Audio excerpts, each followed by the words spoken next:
Our episodes deal with serious and often distressing incidents. If you feel at any time you need support, please contact your local crisis centre.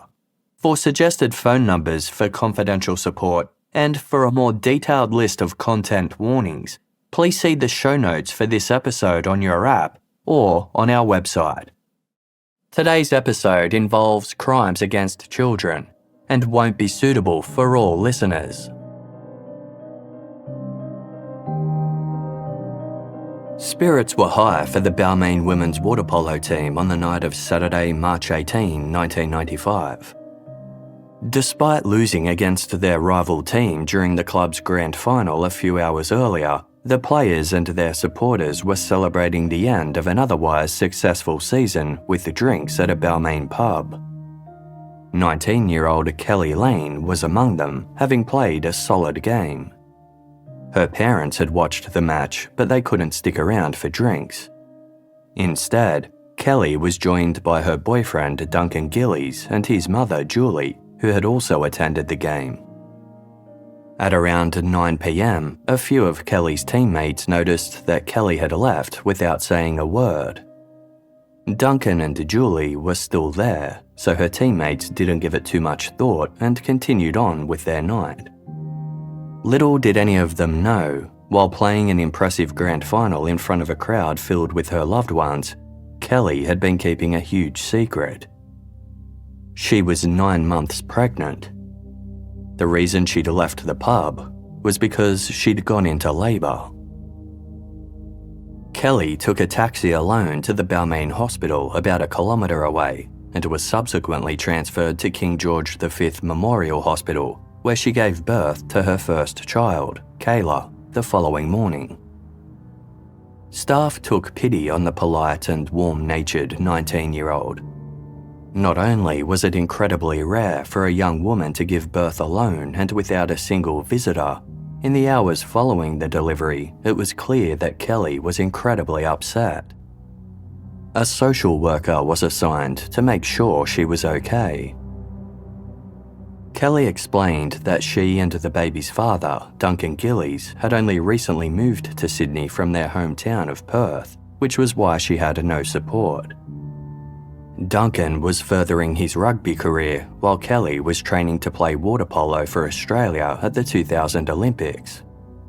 It was the first time that women's water polo would feature at the event, and she hoped to make the team.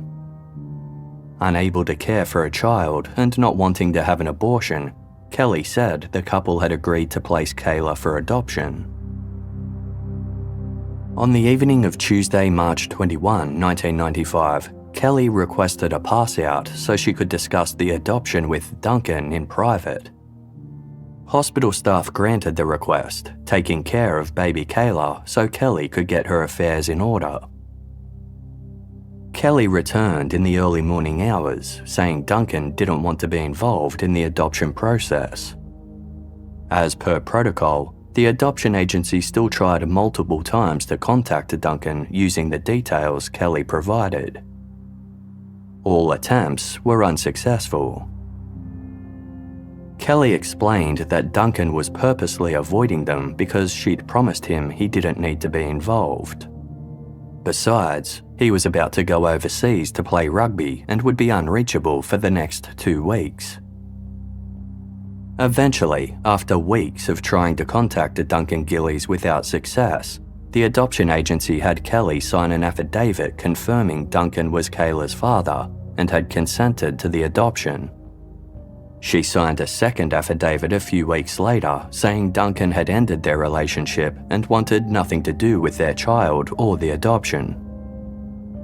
Just months after giving birth, Keli went on to represent Australia at a water polo tournament in Canada.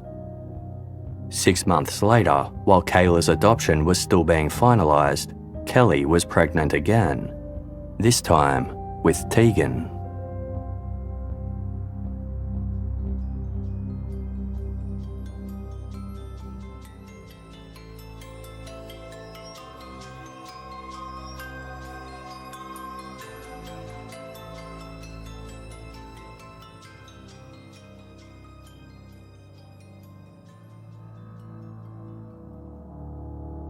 After the 2006 coronial inquest into Tegan Lane's whereabouts, her case was officially handed over to the New South Wales Homicide Squad to be reinvestigated from scratch. Detectives reviewed all the evidence uncovered so far and undertook their own searches for Tegan Lane and Andrew Norris. They double-checked nationwide records from registry offices, the Immigration Department, Australia Post, missing persons reports, and utility companies. Every possible spelling variation of Tegan was considered. Checks were made for any Tegans born in 1996 with a connection to a woman named Mel or any variation of that, such as Melanie or Melissa. But after 2 years of intense scrutiny, detectives uncovered nothing. Although Keli had been caught in countless lies when it came to Tegan's birth, there was one detail in her story that remained unchanged. In each version, she maintained that after being discharged from Auburn Hospital on Saturday, September 14, 1996, she went back to Duncan Gillies' house in Gladesville. Although detectives conducted a cursory search of the property during the missing person investigation in 2003, the Homicide Squad decided it was worth taking a closer look. In early August 2008, Duncan's former property was cordoned off as an extensive search commenced. The weatherboard home had undergone significant renovations a couple of years prior, yet police remained hopeful they might uncover something of interest. Over 5 days, they scoured the property with cadaver dogs, checking the yard, the roof, and inside the walls, while a forensic anthropologist sifted through the soil underneath the house. They identified several small bone fragments which were sent away for further testing. Results concluded that they weren't human. By this point, Tegan Lane's case had been in the hands of police for more than 8.5 years and in the public spotlight for 3. In all that time, investigators failed to uncover a single piece of evidence indicating what had happened to Tegan. Police had been keeping a close eye on Keli, with another covert tap placed on her phone. 1,200 phone calls were recorded in 2008, in addition to the 700 intercepted in 2004. While Keli said nothing incriminating during any of these calls, there was something about them that investigators found significant. At no point did Keli Lane make her own attempts to find her missing daughter. It was something they'd noted early in the investigation. If Keli's story about giving Tegan to Andrew Norris was true, and she'd so desperately wanted to keep the whole ordeal a secret from her family and friends, then why hadn't she tried to find the pair herself? Keli initially claimed to have old diaries that might have outdated contact details for Andrew and some mutual friends, yet she never attempted to track these down. One journalist discovered that in 2003, Keli visited a website that aimed to reconnect long-lost school friends. She posted a brief message which read, "Looking for Andrew Norris, aged approx 38, went to school, possibly Western Sydney, went on to university, then entered stockbroking/money markets." She shared a similar message shortly after, adding that the Andrew Norris she was looking for had a partner named Melanie, and they might now be married. No one responded, and Keli didn't appear to make any attempts beyond that. While this wasn't an indicator of guilt, it led some to believe that Keli wasn't trying to track Tegan down because she already knew Tegan was dead. But, like everything else in the case, this was just an unsubstantiated theory. After 2 years of investigations, the Homicide Squad still had no concrete evidence tying Keli to Tegan's death, but they remained convinced she had killed the newborn. The fact of the matter was, there was nothing to suggest anyone had ever seen Tegan Lane after she and Keli were discharged from Auburn Hospital at around midday on Saturday, September 14, 1996. By 3 p.m., Keli was at her parents' house in Fairlight with no baby in sight. If it took around an hour to make the drive, then what was Keli doing during the unaccounted for 2-hour window?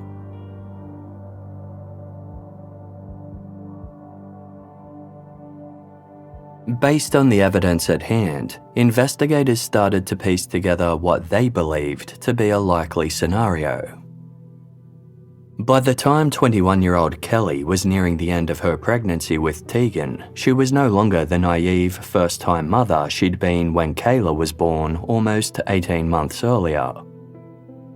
As she'd learned from her experience at the Balmain pub, labour could occur at any time. Knowing she was expected to attend the wedding of Duncan's family friends on Saturday, September 14, 1996, she couldn't risk going into labour in front of the other guests or at any other awkward moment. Time was of the essence. In early September, Duncan was out of town on a rugby trip, giving Keli an ample window of opportunity to give birth without those close to her finding out. Medical records showed she visited Ryde Hospital on Saturday, September 7, Monday, September 9, and then again on Tuesday, September 10. Each time, she claimed her baby was overdue, which had derailed her plan of a home birth with her private midwife. And each time, she sought to have an induction. Without any antenatal records to prove the baby's gestation, hospital staff denied each of her requests. On Wednesday, September 11, 1996, Keli went to Auburn Hospital on the other side of town, giving the same story she'd given at Ryde. There, her request to be induced was granted. Tegan was born on Thursday, September 12. Investigators believed it was at this point that Keli started to panic. The unexpected complications with her retained placenta meant she required post-op care, and she'd be pushing it to be discharged in time to attend the wedding on Saturday. Knowing she couldn't take Tegan home, but unwilling to go through what she now knew to be a lengthy, complicated, and emotionally grueling adoption process, Keli lied to hospital staff and said she'd be receiving at-home care from her private midwife. On Saturday, September 14, she was granted permission to leave as long as she completed some paperwork, including the Guthrie test consent form and the registration form to submit to the Registry of Births, Deaths and Marriages. An appointment was also made for a midwife to visit her at home in a few days' time. With just hours to spare before the wedding, Keli left at around midday without completing any of the paperwork or signing the discharge papers. No hospital staff or the other patient Keli was sharing a room with recalled seeing Keli and Tegan leave that day. However, there was an unalarmed fire escape directly opposite their room which Keli could have exited from without passing the nurse's station. There was no CCTV footage to prove what happened after Keli left the hospital, but she claimed that was when she met up with Andrew Norris, Andrew's mother, and his partner Mel to hand Tegan over. Keli initially claimed to have taken a taxi home, but later said she'd driven herself. Homicide detectives ran checks with every taxi company in Sydney and found no records of any passengers being picked up from Auburn Hospital on Saturday, September 14, 1996. They therefore believed that Keli had driven herself home, and at some point during that journey, she killed her 2-day-old baby and disposed of her body. She then went about life as though nothing had happened, attending the wedding that evening where she was observed socializing, drinking, and dancing. On Monday, September 16, Keli called the midwife program and cancelled the appointment they'd made for her, saying her private midwife had everything under control. In the following days and weeks, there was nothing to suggest Keli was suffering from postnatal depression or any other mental disturbance. Therefore, investigators believed Tegan's murder was motivated by Keli's desire to move on without anyone discovering she'd given birth.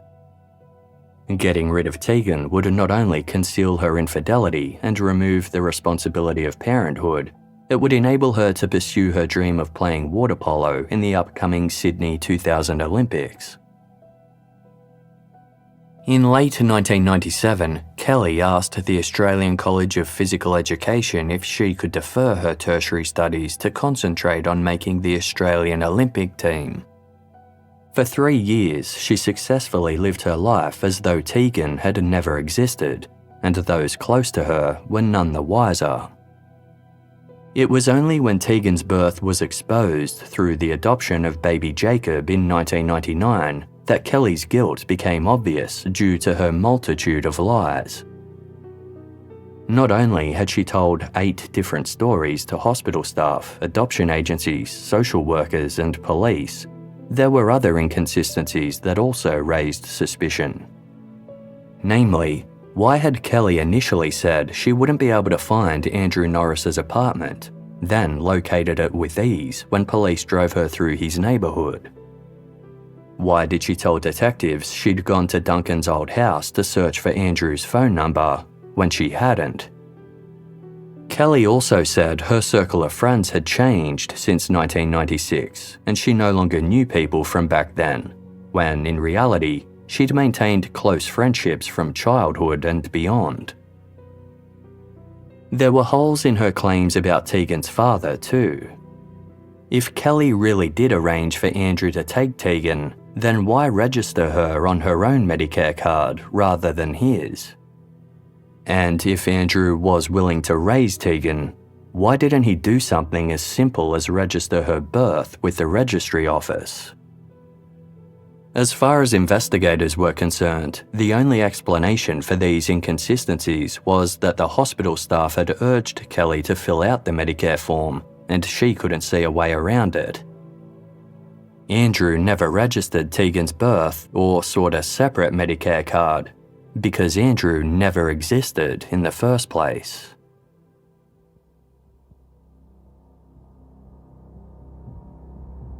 The problem for the homicide squad was that it didn't matter how convinced they were of this scenario, they had no physical evidence to prove it. They presented their case to the Director of Public Prosecutions, who reviewed the case for 12 months while the investigation continued. During that time, no sign of Tegan or Andrew surfaced, adding weight to the theory that Tegan was dead and Andrew was a fictional character created by Keli. In November 2009, the DPP made their decision. Keli Lane was charged with Tegan's murder. While the prosecution felt they had a strong case, they were fully aware of the challenges they faced by going to court with only circumstantial evidence. Without Tegan's body, they couldn't be certain that a murder had even occurred. Even if the jury believed Keli was lying about giving Tegan to her biological father, it still didn't prove that she'd done anything to harm the child, or that the child was even dead. While Keli's history of secret pregnancies, adoptions, and lies was certainly compelling, from a legal standpoint, these details had no relevance to Tegan's case and would therefore likely be deemed inadmissible in court. However, when Keli's other children, Kayla and Jacob, were born and adopted, Keli had signed affidavits that featured various false statements, including that Duncan Gillies was the father of both babies. In Jacob's case, Keli later signed another affidavit claiming the father was really a man named Aaron Williams whom she'd met in London. DNA tests conducted as part of the homicide investigation confirmed that Duncan wasn't the father of either child, while Aaron Williams was deemed to be a product of Keli's imagination. The other false statements related to addresses Keli had given and the father's knowledge of the adoptions. But the lies didn't stop there. It turned out that when Keli requested a pass-out from the hospital after Kayla's birth, she wasn't going to speak to Kayla's father as she told the staff. That day had been Kelly's 20th birthday. She had gone out to celebrate with friends. Based on the lies on these sworn affidavits, the DPP made the decision to charge Keli with 3 counts of perjury to be tried at the same time as the murder charge. This was viewed in legal circles as an incredibly clever move. Not only did it mean the prosecution could strengthen their case by using Keli's history of secret pregnancies and adoptions, it would also cast doubt on her credibility before a jury.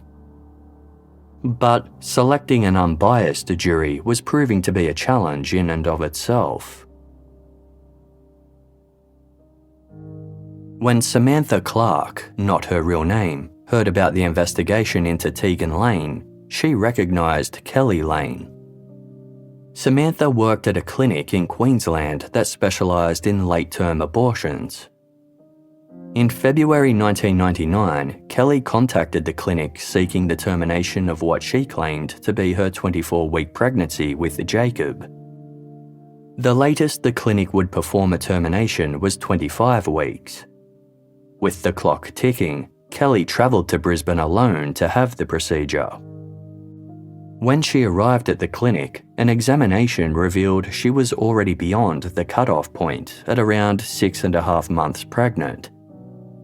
The doctor was therefore unable to proceed, and Keli returned to Sydney, where she gave birth to Jacob 2.5 months later.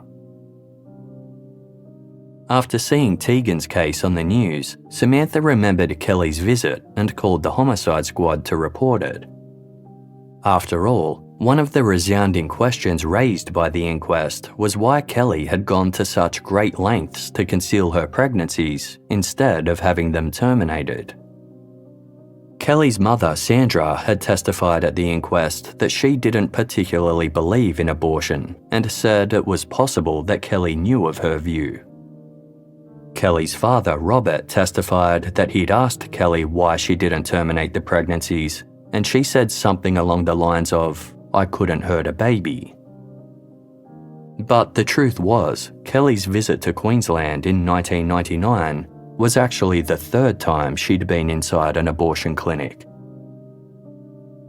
Through the course of the investigation, it was revealed that Kayla wasn't Keli's first pregnancy. She became pregnant for the first time at age 17. It was 1992, and the father was her first boyfriend, a surf lifesaver named Aaron Tyak. Keli told Aaron about the pregnancy, but kept it a secret from everyone else. The couple ultimately decided to terminate the pregnancy. Keli chose to go to the appointment alone, and when she met up with Aaron afterwards, she was devastated. He described her to the ABC as being a shattered girl. What Aaron didn't know was that Keli became pregnant again the following year in November 1993 as their relationship was coming to an end. This time, she didn't tell anybody. She went to a clinic by herself at 5 months pregnant and had an abortion. Keli had been pregnant 5 times between the ages of 17 and 24, despite being on the contraceptive pill, and not a single friend or family member ever knew about it. Prosecutors knew that Keli's history of terminating pregnancies and placing babies for adoption would elicit a strong response from some prospective jury members. They'd have to take extra caution to ensure that Keli was being tried for Tegan's murder and not for her sexuality or her perceived morals.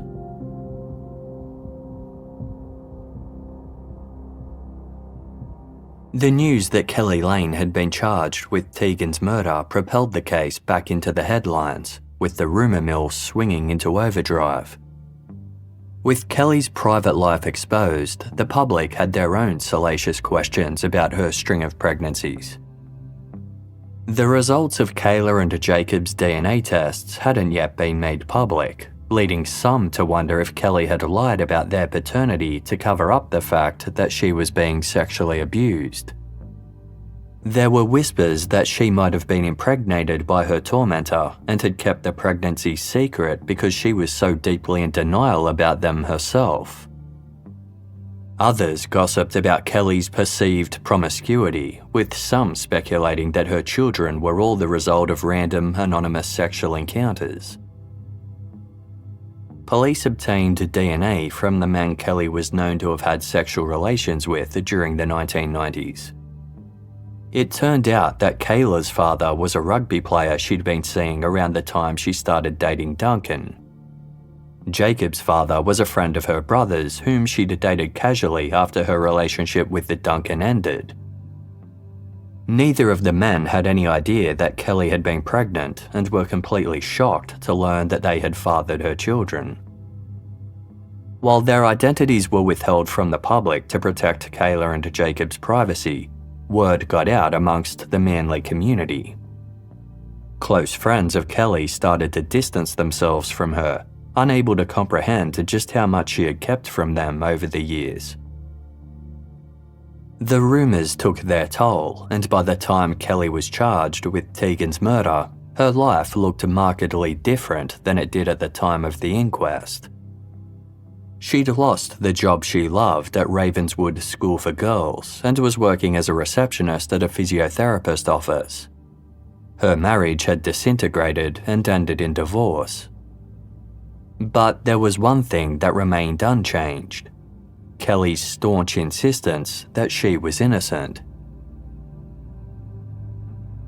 As far as Keli's defense team was concerned, the chances of their client being convicted were relatively slim. After all, there wasn't any concrete evidence that Tegan was dead, let alone how she died, or that Keli had harmed her. Keli had absolutely no history of violence and had character references from more than 40 people who knew her well, all attesting she would have never hurt a child. By all accounts, Keli was a wonderful mother and teacher who had a special rapport with young children. Many spoke of the deep, loving bond she shared with her daughter, Emily. They commended Keli's strength and courage as she was vilified by the media, and the details of her private life were splashed across the news. If anything, the defense believed that Keli placing her other 2 children for adoption proved she was a responsible young woman. She'd gone through with the process twice, despite the emotional toll, which showed how much she cared about the well-being of her babies. Handing Tegan over to her biological father was just another act of kindness. Yes, Keli had told many lies and wasted the efforts of people like adoption agent Virginia Fung, but that didn't make her a murderer. At the time of her secret pregnancies, she was simply a young person who didn't have the maturity or experience to deal with the difficult and emotional events, especially without support from her loved ones. Keli's defense team also believed that investigators had failed to establish a convincing motive. There had been lots of talk about Keli's Olympic ambitions and her desire to make the team at any cost. As far as the defense was concerned, Keli had never even been a serious contender for the Olympic team. None of Keli's friends or former coaches recalled her ever speaking about wanting to compete at the Olympics, and the coach didn't think she had what it took to make the team anyway. Even if that had been her goal and Andrew wasn't able to take the baby, then it made sense to assume she would have proceeded with adoption, just as she had with Kayla and Jacob. Keli's lawyers also scoffed at the suggestion that Keli was motivated to kill Tegan so she could attend the wedding later that day. Keli barely knew the couple who were getting married. She was only there as Duncan Gillies' guest, and he wasn't particularly close to them either. And if Keli really did want to attend the wedding, then why wouldn't she just request a hospital pass-out for the night and leave Tegan in the staff's care, as she'd done when Kayla was born the year before? As far as Keli's defense team was concerned, she wasn't someone who would even think of murdering a baby, let alone go through with it. Along with the question of motive was the question of whether Keli was suffering from any form of mental illness that could have contributed to her actions. Throughout the investigation into Tegan's whereabouts, Keli had refused to attend counselling or undergo a psychological evaluation. The closest she came was during the 2004 coronial inquest, when her parents summoned a general practitioner to their home because Keli was in a state of distress. Keli told the doctor that she was confused and scared and didn't know how to handle the situation she was in. She regretted not telling her parents about the pregnancies, but there had been a lot of expectations on her in regards to her sporting career. Keli said she'd gotten caught up in the expectations, when deep down she wasn't happy and wanted something different from her life. The GP formed the view that Keli's pregnancies were a cry for love. Instead of talking about how she was feeling, he thought the pregnancies were a dysfunctional way of trying to manage the situation. The doctor stated, "I think she was just scared, and it was a nebulous kind of fear." Keen to further understand Keli's motivations, prosecutors hired a renowned psychiatrist to review Keli's entire file, including her medical records and police interviews. While he never interviewed Keli himself, based on the information at hand, the psychiatrist concluded that there was nothing in Keli's behaviour that indicated any kind of psychiatric or mental illness. She was well aware of her actions and knew the difference between right and wrong. However, he believed that Keli likely did have some kind of personality disorder. The psychiatrist suspected the 2 abortions Keli had as a teenager were formative. He believed that after terminating those pregnancies, Keli developed a desire to be pregnant in order to have the baby she could not have. Each of the babies she subsequently carried to full term were the result of what the psychiatrist labelled a repetition compulsion. He believed that by putting herself back in an unresolved state of conflict, Keli hoped to correct the previous emotionally distressing experience by managing each subsequent pregnancy more successfully. While he acknowledged that such behaviour defied rational explanation and was extremely destructive, he said the compulsion to repeat behaviour was powerful. Keli Lane's trial for the murder of her newborn baby, Tegan Lane, commenced in August 2010. By this point, Keli was 35 years old and her daughter Emily was 9. If convicted, Keli faced a minimum of 10 years in prison, meaning that in the best case scenario, Emily would be 19 by the time she got out. Worst case scenario, Keli faced life behind bars. To safeguard against any possible delays, the potential jury pool was 4 times the usual amount, with each prospective member carefully hand-picked to ensure they held no moral opinions about abortion or adoption that could impact Keli's right to a fair trial. The judge firmly told the prospective jurors, "The fact that this trial will raise highly emotional issues relating to a mother's dealing with newborn children must not interfere with the presumption of innocence, to which Keli Lane is emphatically entitled."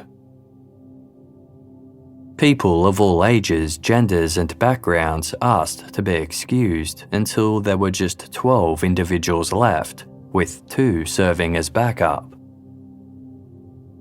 The prosecution was led by Mark Tedeschi, a formidable senior Crown prosecutor who'd secured convictions in some of the nation's most high-profile trials, including the Belanglo backpacker murders as covered in episode 109 of Casefile, and the Gonzalez family murders as covered in episode 103 of Casefile. Over 3 days, Tedeschi presented a highly detailed account of Keli Lane's secret pregnancies and the subsequent lies she told.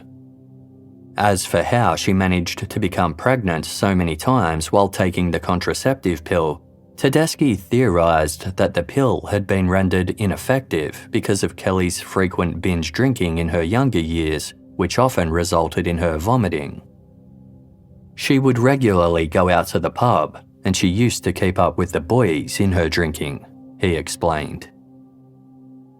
Tedeschi submitted to the jury that it was clear from the get-go that Keli never had any intention of bringing Tegan home. The jury could therefore rule out any other possible reasons for the newborn's death, such as accident or misadventure. Instead, Tedeschi presented that Keli didn't want to go through with the emotionally grueling and time-consuming adoption process again, so either shortly before or after leaving the hospital with Tegan, she formed the intention to kill her. Tedeschi told the jury, "We don't know how or where the accused killed Tegan or how she disposed of the body. However, the Auburn Hospital was just a couple of kilometres away from what was then the Homebush Olympics site, which at that time in 1996 was surrounded by vast swathes of vacant land, a few building sites and deserted roads, particularly at the weekend. So there was an opportunity nearby for the accused to find somewhere that was entirely private, which would have given her an opportunity to kill Tegan and dispose of the body." He said the fact that Keli attended a wedding straight after and was able to move on like nothing ever happened showed, quote, "either a callous disregard for human life or a complete ability to block out the terrible act she had just committed." However, the prosecution did think that Keli's actions took an emotional toll. Tedeschi told the jury that when Keli gave birth to Jacob the following year, quote, "The experience of killing Tegan had been so awful that even the practical difficulties involved in an adoption were preferable to killing another child." The defense objected to Tedeschi's scenario involving the Homebush Olympic site. At no point was this location ever searched by police, and there was nothing to suggest Keli had gone there after leaving Auburn Hospital. The judge agreed to the objection, and Tedeschi was ordered to withdraw this remark. He told the jury to disregard that specific scenario, stating, "There is no evidence at all as to what happened to Tegan or the accused during those 3+ hours between when she left the hospital before midday, to use her own words, and when she arrived at her parents' house at Fairlight at 3 p.m.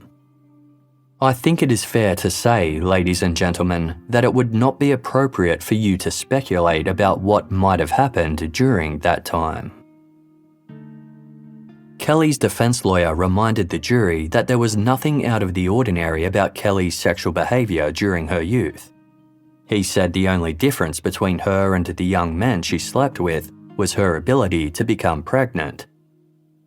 The defense maintained that it wasn't up to them to prove that Tegan was still alive.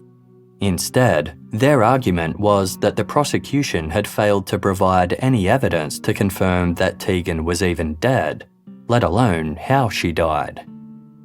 And even if Tegan was dead, there was no evidence to suggest that Keli had killed her. If Tegan had indeed died while under Keli's care, there was nothing to prove that Keli had committed any act that demonstrated an intention to seriously harm her. It was entirely possible that Tegan had died by accident. The defense acknowledged it was possible that Keli was lying about giving Tegan to a man named Andrew Norris or Morris, but even if she was, that didn't mean she had murdered the child. Perhaps she was lying to protect the real identity of the person or people she'd given Tegan to. It was possible the only reason those people hadn't come forward was due to shame. The trial dragged on for 3 months, during which the prosecution called 75 witnesses, including former friends of Keli's, her parents, 2 ex-boyfriends, hospital staff, social workers, and employees from the adoption agencies Keli had worked with. Despite all the lies she'd told, witnesses described her as a well-raised, polite, and upstanding member of the community. Those who knew her, including those who'd since distanced themselves from her, were adamant that she would never hurt a child. While Keli's conduct during her younger years certainly raised eyebrows amongst some in the courtroom, it was also observed that many seemed to take pity on her and the way in which her private life was being so openly discussed. As time went by, media interest began to dwindle as many journalists formed the opinion that a murder conviction was unlikely. Meanwhile, birth certificates continued to trickle in as a result of the nationwide school inquiries, prompting criticism from the judge about the prosecution's handling. Multiple times, the trial was put on hold while leads were followed up and evidence was debated for admissibility. The defense called no witnesses, and Keli didn't take the stand. By the time closing arguments commenced, the defense had argued that the case should be thrown out completely. Mark Tedeschi for the prosecution told the jury, "There is only one person in the world who really knows what happened to baby Tegan, and that is Keli Lane.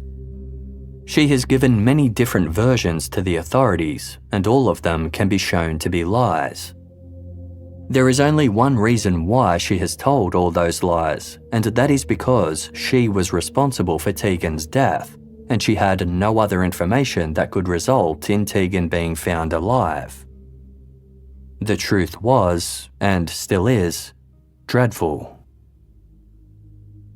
The jury was dismissed to begin deliberations on Monday, December 6, 2010. As days passed by with no verdict reached, Keli's legal team felt optimistic.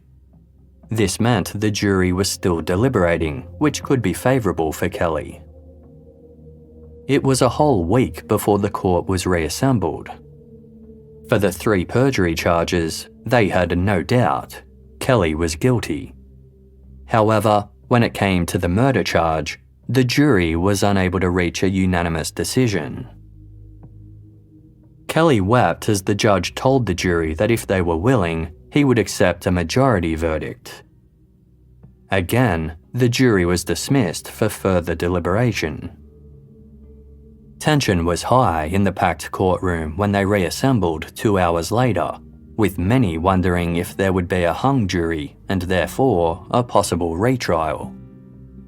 The visibly nervous foreman stood and quietly delivered the verdict. Guilty.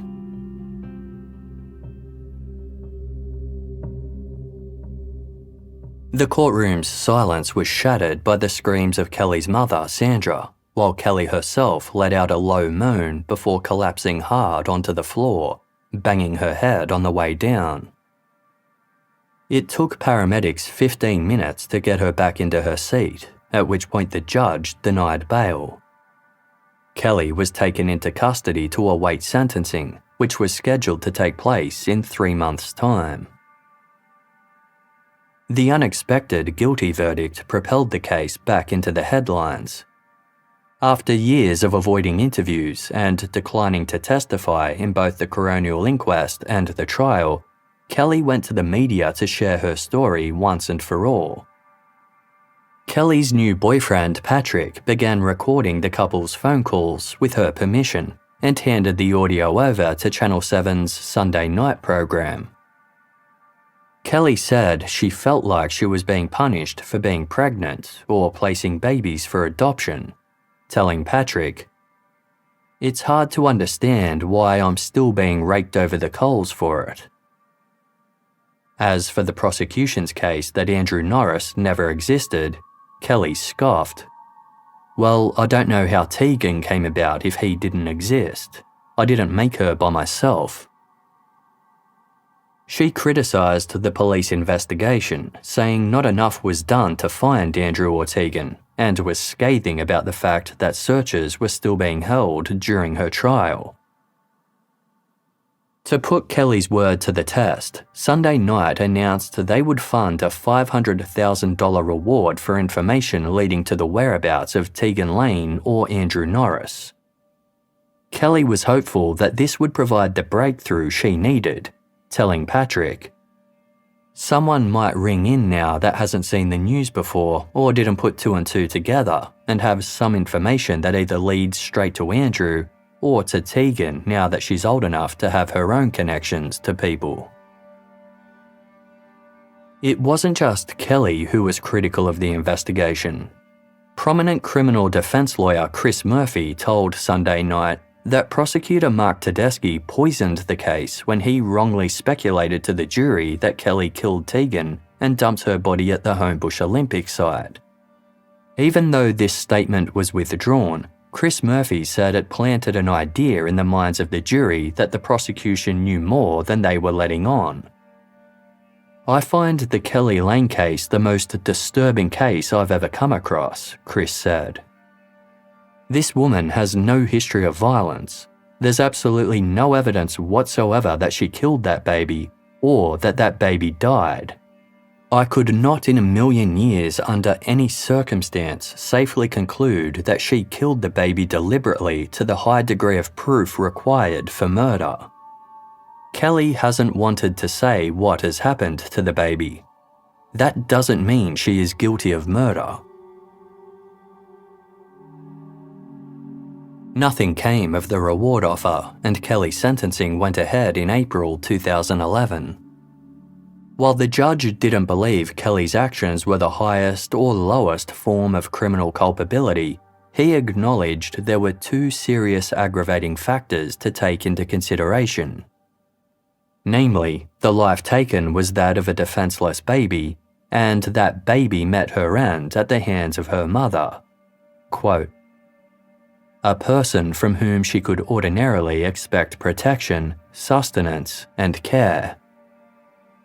He stated that even without knowing how Tegan met her death, he was, quote, "satisfied beyond a reasonable doubt that sometime after Keli left the hospital, she formed the intention to take the child's life, and did so very soon after forming that intention." The judge clarified, "It suggests a relatively, although not completely, spontaneous act. Putting it bluntly, Keli must have found herself in a desperate situation and could see no way out. From her perspective, irrational though it was, there was simply no way out. I find that the offence was premeditated, but only for a short time. It was committed in a situation of desperation arising from a sense of entrapment and isolation, and a perceived inability to communicate with the very people who would have eased her burden and helped her out of the desperate situation in which she found herself. Irrational though these feelings were, I accept that they were likely to have been experienced by Keli." New laws introduced in 2003 put the standard non-parole period for murder at 25 years if the victim was under 18.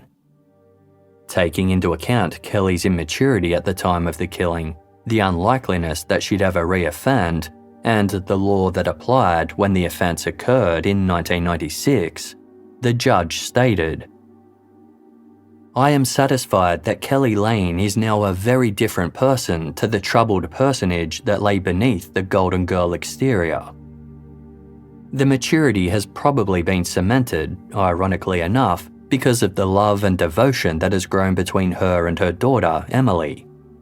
It is a further tragic irony that, despite Keli's maturity, her rehabilitation, and the apparent resolution of the difficulties that beset her in her youth, she must now face a lengthy period in prison." With that, he sentenced Keli Lane to 18 years. As Keli was led from the court, a man's voice rang out from amongst the spectators. "I'll help you," he called. Days after Keli's sentencing, Chris Murphy, the criminal lawyer who appeared on Channel 7's Sunday night program to discuss Tegan's case, was contacted by a man named Maurice who claimed to have some important information. According to Maurice, in 1996, he was working in Sydney as a taxi driver. On Saturday, September 14, he picked Keli and her newborn baby up from Auburn Hospital and began driving them to Manly. As they headed down River Road in Lane Cove, a somewhat isolated stretch of bushland, Keli asked Maurice to pull over. She got out, bringing the baby with her. When she returned a few minutes later, she was alone. Keli allegedly told Maurice she'd given the newborn to a babysitter. Not thinking much of it, Maurice continued the drive to Manly. When Keli got out of the car, he noticed that she'd left a baby bag full of nappies on the back seat. Maurice called out to Keli, but she responded, "I don't need it." Suspicious about this comment, Maurice claimed he returned to the spot on River Road where Keli exited with the baby. In a patch of nearby bushland, he found the baby and a bottle wrapped up in a blanket next to a tree. A woman passed by and Maurice spoke to her. He said he was going to contact the police, but the woman offered to take care of it. Maurice handed the baby over and didn't give it much more thought. It was only when he saw Keli Lane's murder trial in the news that he recognised her face and realised the significance of this moment. Chris Murphy encouraged Maurice to go to the police with this information and then went public with the claims. Keli's legal team rejected this scenario, saying, "We are aware of the taxi driver's claims, but have no interest in pursuing that line of inquiry." The police warned that if Maurice was lying, he'd be charged with creating public mischief. Maurice's background was looked into. Not only did he admit to having mental health issues, it turned out that in 1996, he was banned from driving and couldn't possibly have been working as a taxi driver. While Maurice's claims were ruled out, Keli appealed her conviction on 8 grounds. Although she maintained her innocence, she argued that the judge had erred by failing to leave an alternative count of manslaughter or infanticide to the jury. She also argued that a new jury should have been sworn in after Mark Tedeschi's prejudicial comments, and that her lawyer should have applied for a separate trial in respect to her perjury charges. Overall, Keli said the verdict was unreasonable and couldn't be supported by the evidence. The Court of Appeal rejected the application on all 8 grounds, with the panel of judges concluding they were satisfied that the evidence established Keli's guilt beyond reasonable doubt. Keli sought special leave to appeal to the High Court of Australia. Her request was denied, meaning she'd officially exhausted all her avenues of appeal. The only option she had left was to apply to the New South Wales Governor for a pardon, and the only way that could happen was if fresh and compelling evidence was presented. As one specialist in wrongful convictions told the Australian Women's Weekly, "In Keli's case, that means either Andrew Norris coming forward or Tegan suddenly appearing, or if Keli changes her story."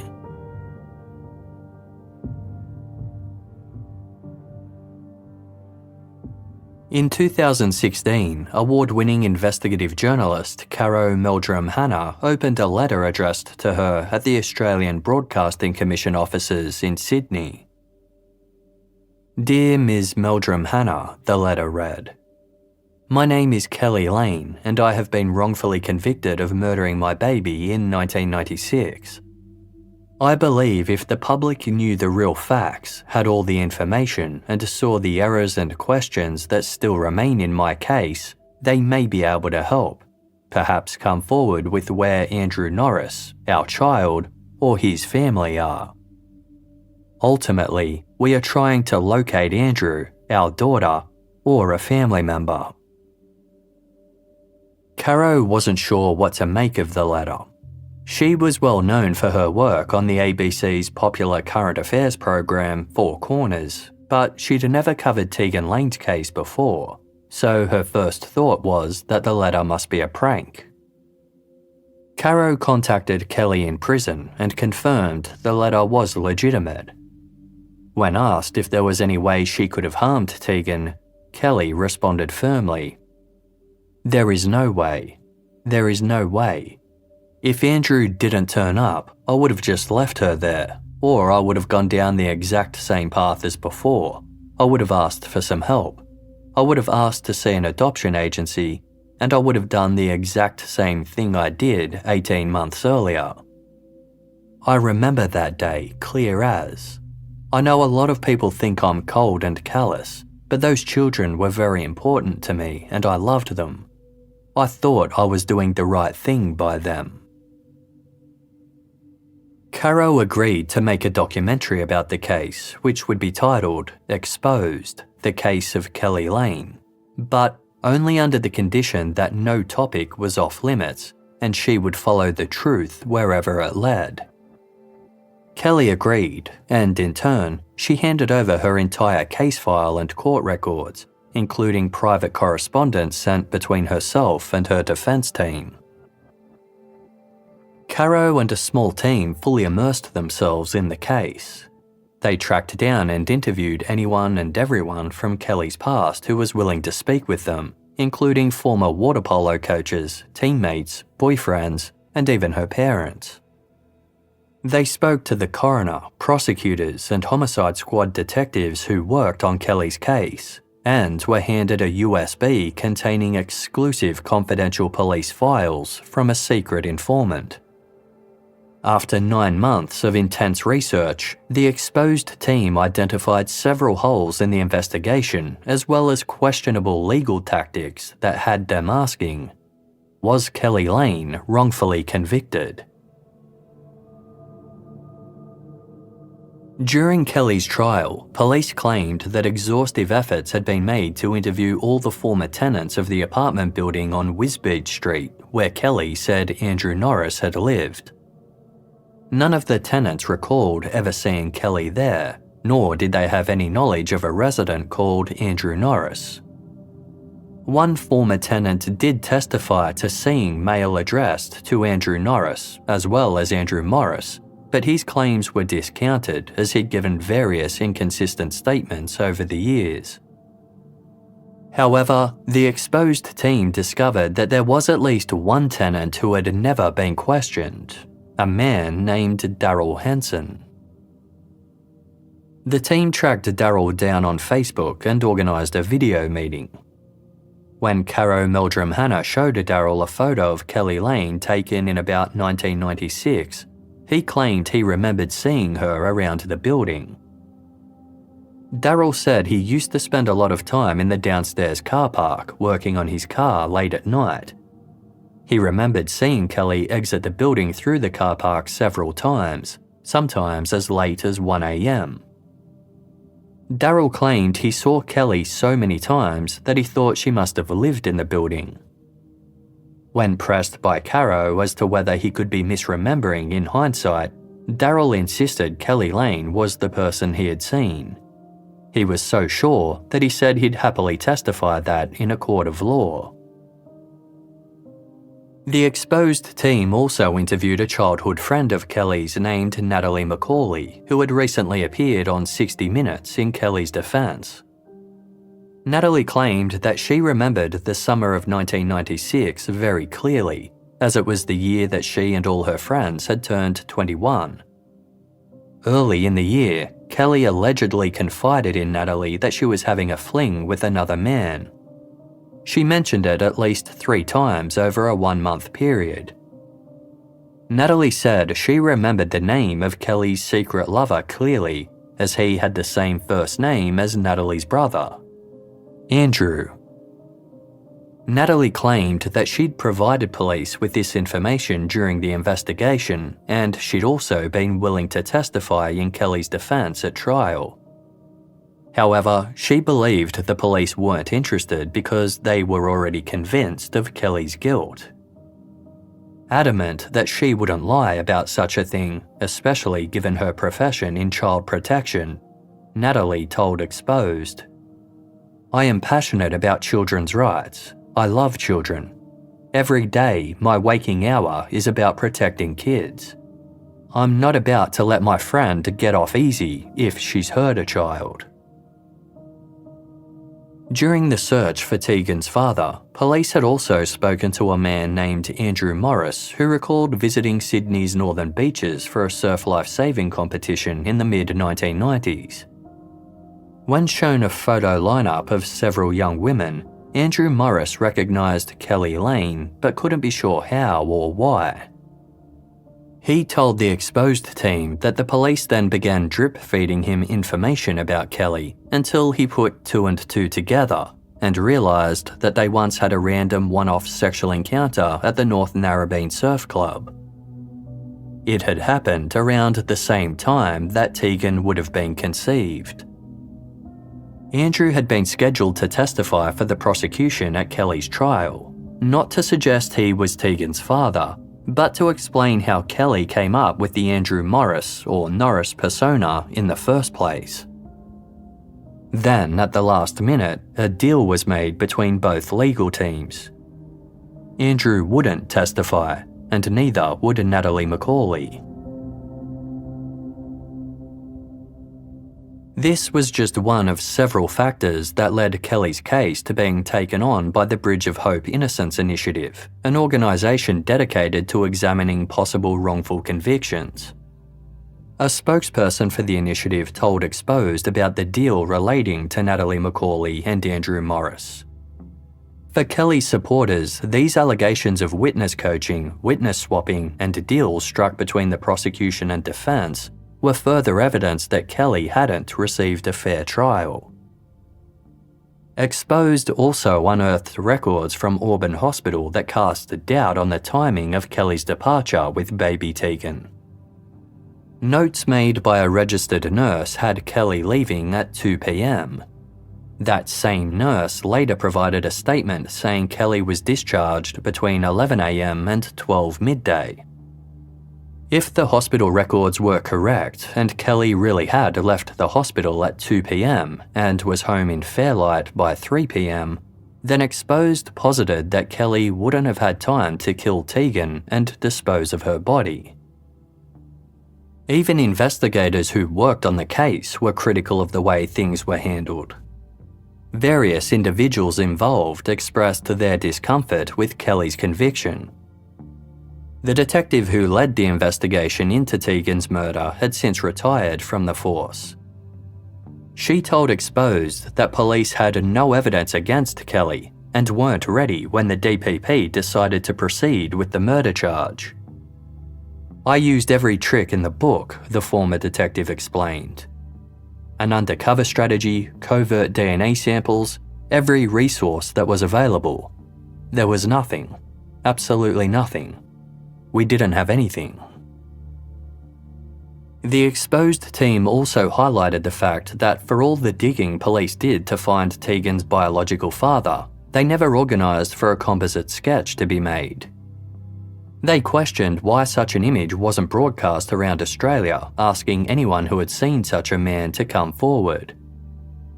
The Exposed team organised for a former police officer turned forensic artist to visit Keli in prison. Keli recalled Andrew's physical features in detail, and a clear composite sketch of Andrew Norris was created for the first time. The forensic artist, who had 18 years' experience creating sketches, believed Keli was truthful in her description. "She was consistent throughout," he said. "She didn't sway at all."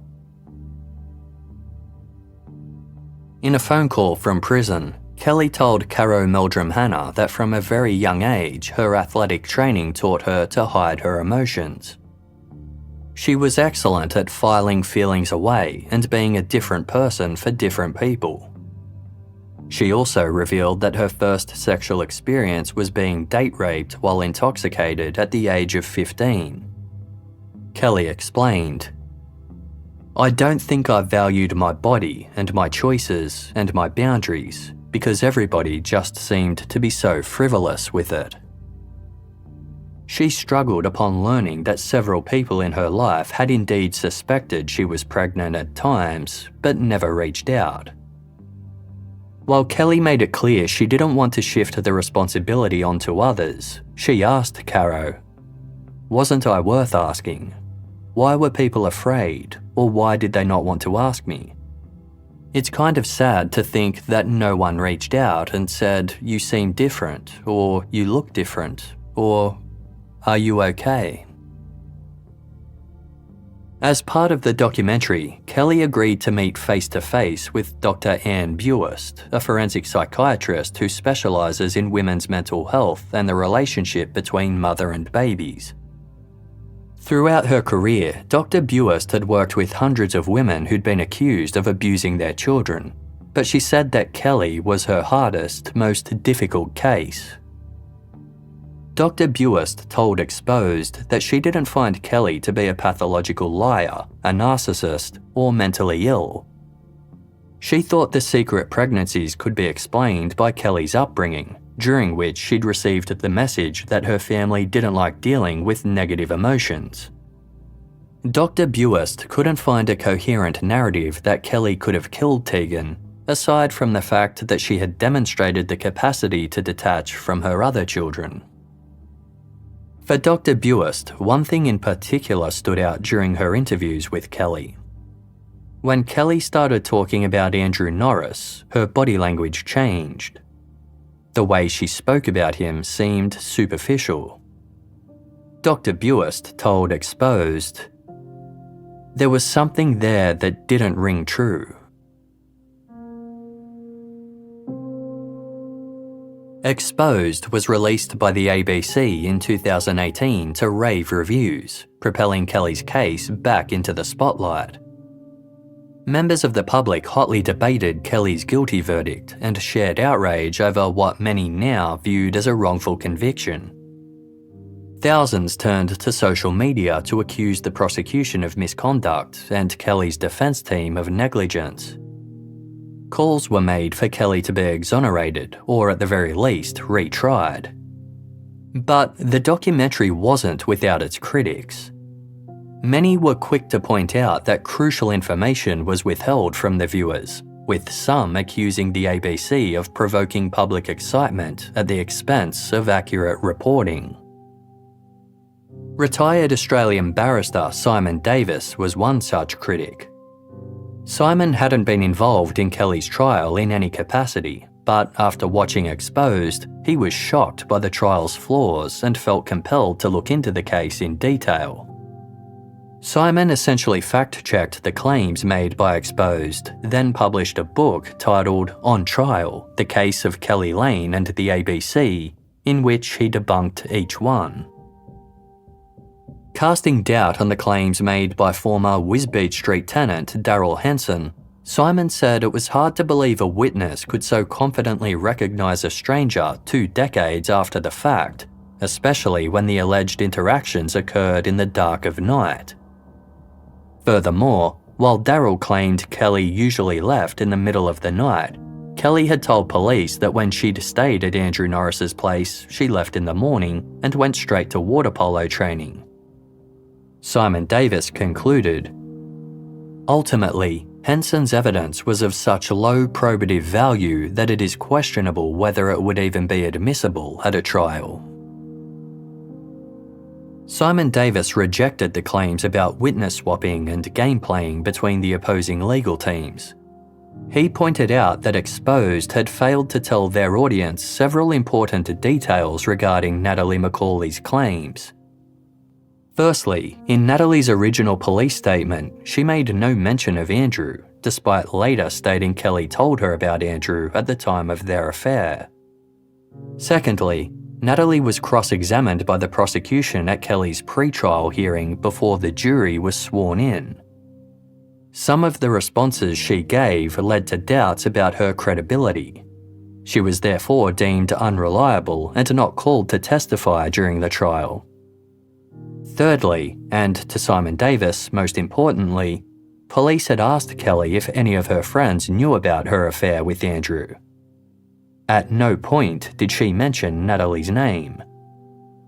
Fourthly, if Keli really did think Natalie's testimony would have been crucial, then why did she make no mention of it when appealing her conviction?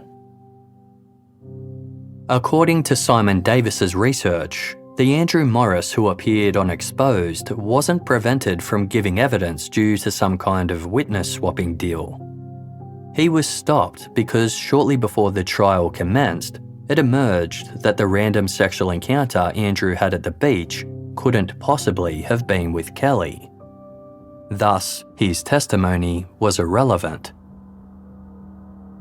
As for the claim that Keli left Auburn Hospital with Tegan at 2 p.m, Keli herself told the police she'd left the hospital, quote, before 12 o'clock sometime.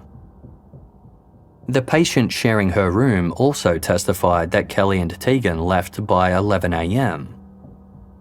The nurse had listed 8 other matters on Keli's file at 2 p.m, not just Keli's departure. Simon Davis pointed out that all these matters hadn't taken place simultaneously.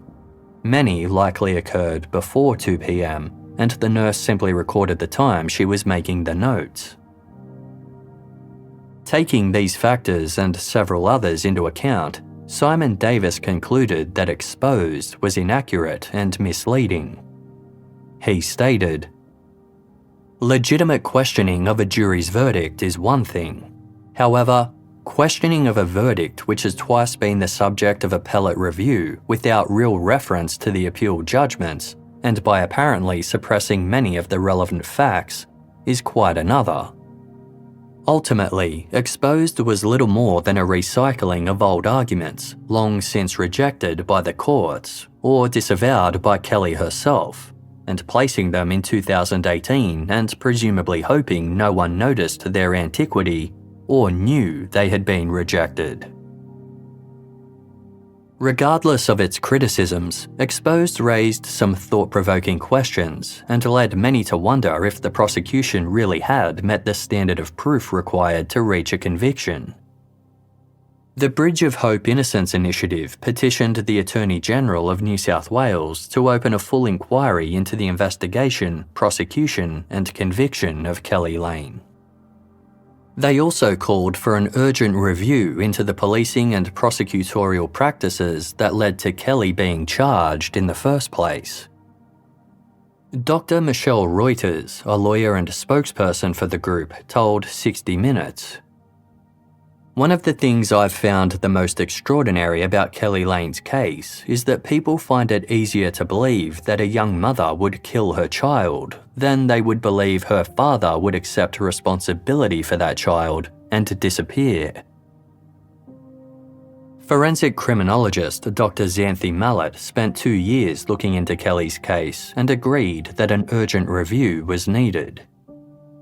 She believed that just because Keli was a liar, it didn't make her a murderer. Dr. Mallet told 60 Minutes, "I'm not saying Keli is innocent. I'm not saying she is guilty. All I'm saying is, if she is going to be in prison, let there be evidence for that, or let her out." For the Australian public, one of the most scandalous details about the case was the fact that Keli had become pregnant 5 times in 7 years, despite being on the contraceptive pill. The fact that she'd terminated 2 pregnancies in the past, one of which was considered a late term, left people wondering why she didn't just do so again instead of proceeding with 3 secret pregnancies.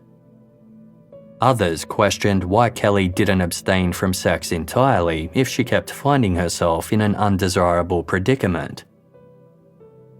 But the ongoing interest also prompted conversations about whether Keli Lane was unfairly judged based on her sex life, which ultimately had nothing to do with whether or not she was capable of murder. Many argue that she was subject to trial by media, and the prosecution used slut-shaming as a strategic device at her trial.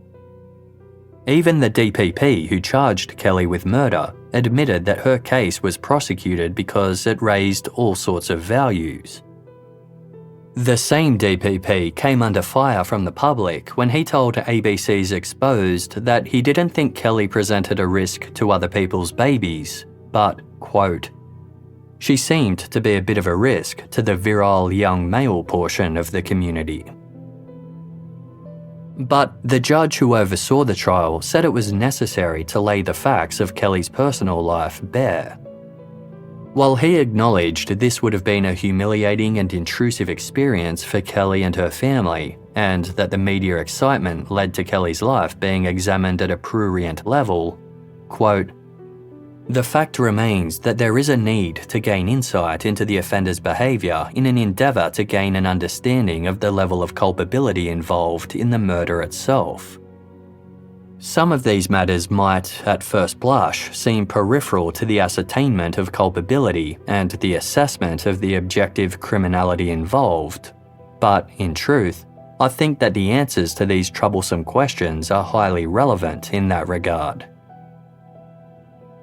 Dr. Xanthi Mallet is one of many who believe Keli Lane was a victim of trial by media. She has compared Keli's situation to that of Lindy Chamberlain, whose wrongful conviction for the murder of her baby Azaria was covered in episode 136 of Casefile. Dr. Mallet believes that, like Lindy, Keli was scrutinised for not being emotional enough or responding in the way people thought a mother should. She told Women's Weekly, "Clearly, Keli was never in line to win a Mother of the Year award, and she disgraced herself by lying so often and so flagrantly. But it's still a big leap to say she killed her baby." Caro Meldrum Hanna told Mamamia that judgment of Keli's sex life remained one of the prominent discussions when it came to this case. "There was a lot of slut-shaming back then," she said, "and it's clear there's a lot of slut-shaming now." Nevertheless, Caro told the ABC, "I can understand why people are haunted by this case. There's a 2-day-old baby at the centre of it. Where is Tegan and what happened to her? There's nothing more vulnerable than a newborn baby." These factors aside, one of the biggest criticisms about Keli Lane's case is the police handling of the investigation and why it took them so long to commence a search for Tegan or question Keli in the first place. Those who believe Keli was unfairly convicted don't think enough was done to find Andrew Norris and are critical of the fact that investigators were still searching for Andrew and Tegan while both the coronial inquest and murder trial were underway. But, as the prosecution argued, Keli essentially sent police on a wild goose chase when she told them Tegan was taken by her father, and any delays were therefore Keli's fault. Others commended the police's intensive search efforts, attesting they did the most thorough job possible given they were searching for a needle in a haystack. While Keli's case is polarising, even many who believe in her innocence have serious doubts that Andrew Norris ever existed. As Simon Davis stated in his book, "One is driven to conclude that if Andrew and his mum and Mel do exist, they must be huddled together under a proverbial rock. Never in the annals of crime in Australia, or perhaps anywhere, would there have been so much reaching out, searching for, or imploring of a human being to come forward as there has been for Andrew Morris/Norris. The case would arguably be the most publicised murder conviction in Australian history, and yet still no sign of Andrew Morris/Norris." In a phone call to Keli in prison, Caro Meldrum Hanna said that something didn't add up about the Andrew Norris story. "I'm not convinced on this name," Caro told Keli, "and I need you to help me." Keli became somewhat defensive, insisting that the name of Tegan's father was Andrew Norris, emphasising it was spelt with an N. Caro pressed on, asking if it was possible that Andrew Norris might not be his real name. For the first time in over 2 decades, Keli said, "Absolutely, absolutely. I don't know 100% if his name was Andrew Norris because I don't know if what he was telling me at the time was the truth or if I've made a mistake. Of course, that's a possibility. If Tegan's biological father was really out there, he never came forward. By March 2024, Keli Lane was 48 years old. She had served her minimum period of 13.5 years and was eligible to apply for parole. But just 2 years earlier, New South Wales passed the No Body, No Parole legislation, which prevented any prisoners convicted of murder from receiving parole if they hadn't cooperated by identifying their victim's location. A statement released by Keli's parole board read, "The authority is not satisfied that the offender has cooperated satisfactorily in police investigations or other actions to identify the location of Tegan." With that, Keli's bid for release was denied. Public debate followed, with one New South Wales politician describing Keli Lane as a political prisoner. She told The Guardian, "The No Body, No Parole law undermines the fundamental objective of parole to support community safety with a focus on the rehabilitation of the offender. At their core, they further punish the person who has served their time. The fact is, Keli Lane has done her time and she has been an exemplary prisoner, and she should not remain in prison any longer." Justice Anthony Wheely, the former Supreme Court judge who oversaw Keli's trial, agreed. In the years since Keli's conviction, he'd publicly admitted that Keli's case affected him emotionally. While he accepted the jury's verdict, Justice Wheely said he wasn't convinced that the Crown had proved its case, and he voiced his misgivings about aspects of how the trial was conducted. Since the No Body, No Parole legislation was passed, Justice Wheely joined many others in calling for changes to this new law. After Keli's parole was denied, Justice Wheely told A Current Affair that the law shouldn't be applied to Keli's case. Not only did he call the case enigmatic and say there was a question mark surrounding her guilt, he pointed out that the law wasn't intended to apply to people like her, stating, "Because of the way it was worded, it slammed her back inside for 4 more years. I believe that had this law not been passed, then she would be back in the community where she belongs." He told the ABC that this law was particularly problematic in cases where the offender maintained their innocence. "What is the point of judges making the sentences if the legislation extends the time they spend in prison?" Justice Wheely asked. "We shouldn't increase the time they spend in jail if they're maintaining their innocence, because if they didn't commit the crime, they have no idea of where the body might be." One of Keli's most vocal supporters, Dr. Xanthi Mallet, told the ABC that the point of the No Body, No Parole law was to provide closure for victims' families. Dr. Mallet said that didn't apply in Keli's case because, quote, "The family of Tegan is also Keli's family, and they believe in her innocence. You have to wonder, if we keep Keli in prison, who is that serving?" Keli Lane is due to be released in 2028. She continues to maintain her innocence. While Keli's critics often point out that she has never shown any remorse, her supporters rebut that Keli didn't kill Tegan, so she has nothing to be remorseful about. If Tegan Lane is still alive, as Keli claims, she would be 28 years old at the time this episode goes to air. To this day, no evidence of Tegan's existence beyond the day she left hospital with Keli has ever surfaced. Over the years, many have discussed the significance of the mother-daughter relationships highlighted by this case. By Keli keeping her pregnancy secret from her own mother, she severed any potential relationship with Tegan, and the choices she made in that regard then impacted her relationship with her daughter Emily. During her incarceration, Keli has only been allowed to speak to Emily for 10 minutes a day. When Keli was sentenced, Justice Wheely remarked, "It is a tragedy at 3 levels. This case reflects the most profound tragedy of the relationship between mother and daughter."